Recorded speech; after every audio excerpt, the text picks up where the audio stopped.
Alrighty, so on a whim, I decided to check the Netmarble forums, and what would you know?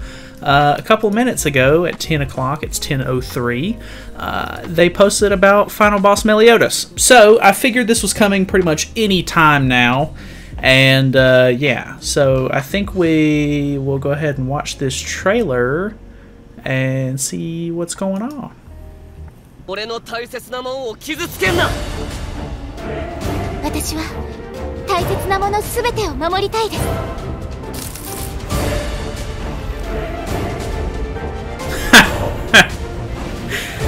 Did you see her?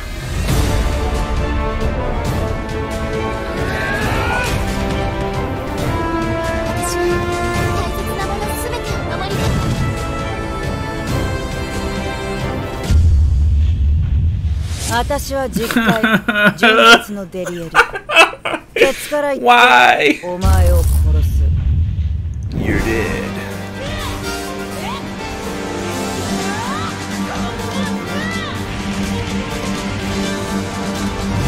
Oh no.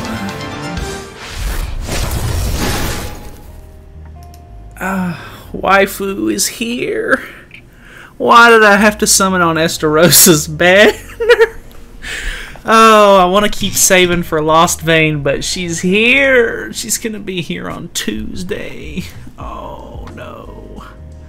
Okay, well, yeah, I figured this was coming because if you didn't know already, Derieri is pretty much built, or like, she's not built for it, but the final boss Meliodas and Elizabeth fight is kind of built for Derieri to be like the big unit for it, pretty much. Like, you know how whenever these come out, there's always like one unit on a new banner that's kind of really good for it. Sorry, I don't know why I'm burping. But anyway, there's always one really good unit for the like final boss, and for Meliodas it is Derieri. And I just released a video, like literally just released one today, about wanting to get Derieri, but I think I was going to save for Lost Vein. But God, she's coming next week, man. I don't know. I don't know what I'm going to do yet. I really want to summon for her, but we'll see how it goes. Anyways, let's go over some of the info. Final Boss Meliodas and Elizabeth. Basic info. Both are speed attributes, but attribute advantage and disadvantage are disabled. Set your team as you wish. Okay, so that's kind of cool. There's no sort of like bad thing. Like there's no disadvantage to putting, you know, any sort of character on your team, which is kind of nice. Obviously, they are immune to corrosion, stun, and petrify. Most of them are. Meliodas recovers from freeze debuffs at the beginning of the turn. Okay. So I would assume Red Merlin or Gustav is going to be really good for this, because you could get like a level 3 card and then hit him with massive damage. Meliodas is affected or unaffected by attack disable effects when his ultimate gauge has 4 orbs or less. So this is similar to Demon Meliodas. I think Blue Demon Meliodas, right? But anyway. Difficulties. So hard difficulty is only at 110,000 CC, which isn't that bad. Extreme is at 140,000 CC, which is, you know, getting kind of up there. And then hell difficulty is at 160,000 CC. These all seem to be pretty standard. Obviously, it's called Final Boss for a reason. You have to be done with pretty much the entire first chapter of the game to even have access to this. So this isn't really like a beginner sort of like activity. You're going to need to actually build up a pretty decent team to be able to get a decent score on some of these, and especially to get like through the later 2 difficulties. Like you're going to need a pretty good team and have them powered up pretty well. So, you know, take that into account. Phase 1. Meliodas' counter will only activate against skills with debuff effects. Okay, so you're probably not going to want to use any sort of debuff cards. It's kind of weird that he has a counter at first. I wonder if he's going to be like a regular Meliodas, like not a Demon Meliodas at the beginning, like kind of like Green Meliodas. That would be kind of interesting. I don't remember. I've never seen anything on this boss because I don't play GP at all, so I'll be experiencing this for the first time. Elizabeth's ultimate move applies a rejuvenate buff that recovers a great amount of health, so pretty standard. Tip, you can incapacitate Elizabeth with a freeze skill, so that's really nice. Phase 2, Meliodas' counter will activate against all skills. Okay, so he's still going to be able to counter in the second phase, so I'm assuming he's just going to be Demon Meliodas the whole time. He's just going to have some sort of like counter stance or whatever that he can go into. Elizabeth carries a skill that can prevent all enemies from using buffs and debuffs, so that's kind of interesting. Elizabeth's attack skill and Meliodas' ultimate move contain the Ruin effect, therefore it is recommended to try and prevent your team from getting stacked with debuffs. So you're going to probably want to bring Blue King or somebody who can like cleanse off the debuffs off of you. King is probably going to be the go-to here just because his level 1 is, you know, a cleanse, so that's kind of nice. Ruin increases damage dealt per debuff on the target and removes debuffs, so pretty standard stuff. If you don't know, Green King has this already. So the thing with this, I actually really don't care for Meliodas' costume too much, especially the headpiece. The headpiece is kind of weird looking, but altogether, like, it is a pretty cool looking armor set. Like, I'll give it to him. I just don't really like the helmet piece a whole lot. But yeah, the sword's pretty cool and everything, but a lot of people are really going to want the Liz outfit. But if they do like they did on JP, the Liz outfit, sorry, you guys couldn't see that.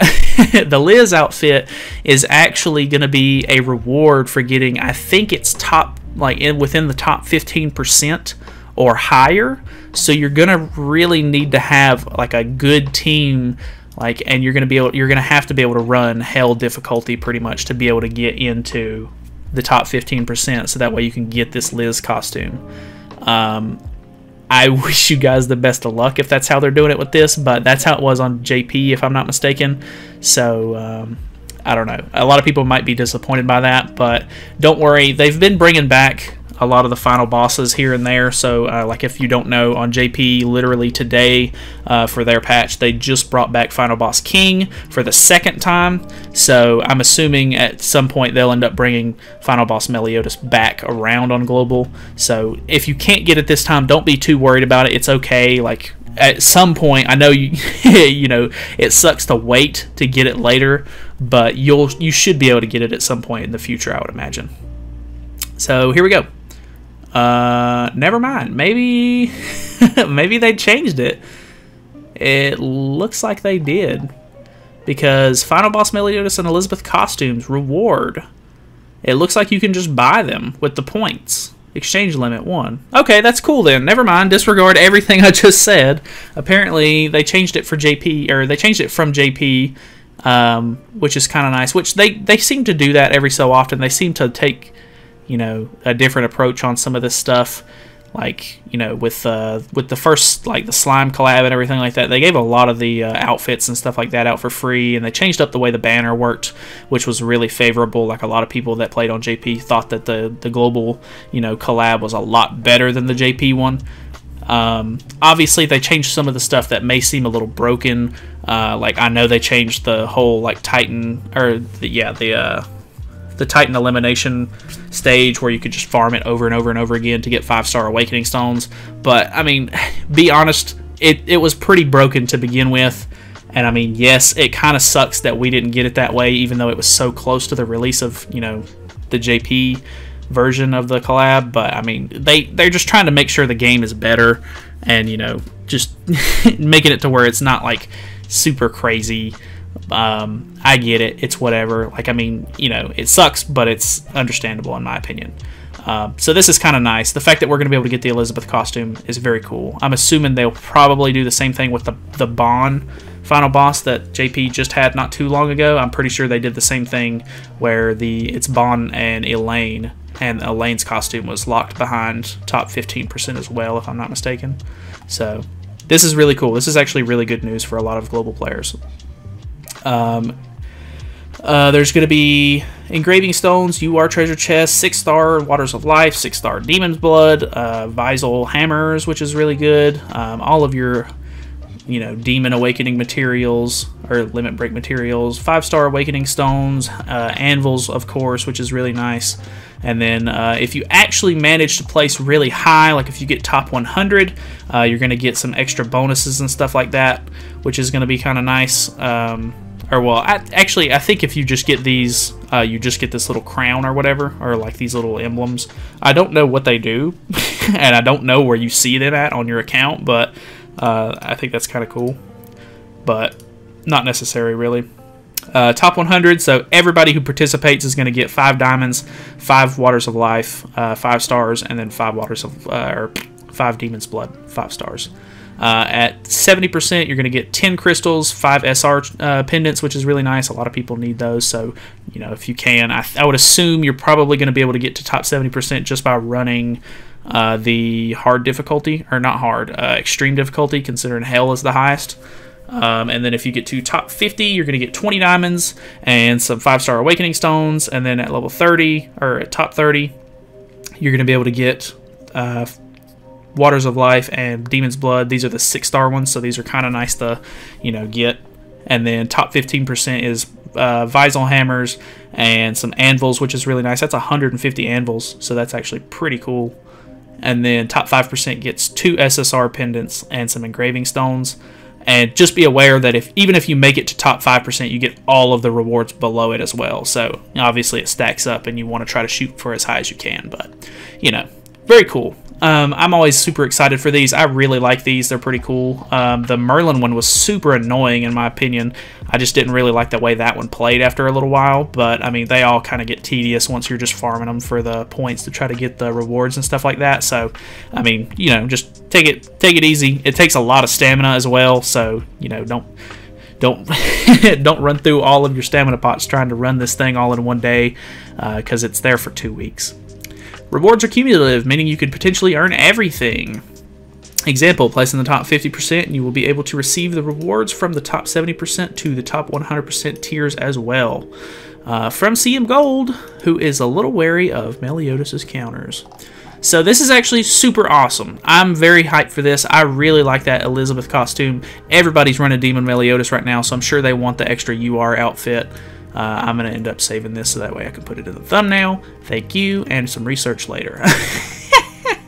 Anyways, that's pretty much going to do it. Hopefully you guys are kind of excited for this. God, I really want Derieri, but I feel like if I go for Derieri and it doesn't go very well, I'm going to have to end up spending money on gems or something like that whenever Demon Meliodas, or whenever Lost Vein comes out. So I don't know what I'm going to do yet. I'll probably end up summoning because I'm stupid, but anyways, thank you guys so much for watching. Hopefully you enjoyed the video. Feel free to subscribe for more content in the future, and I will see you guys in the next one.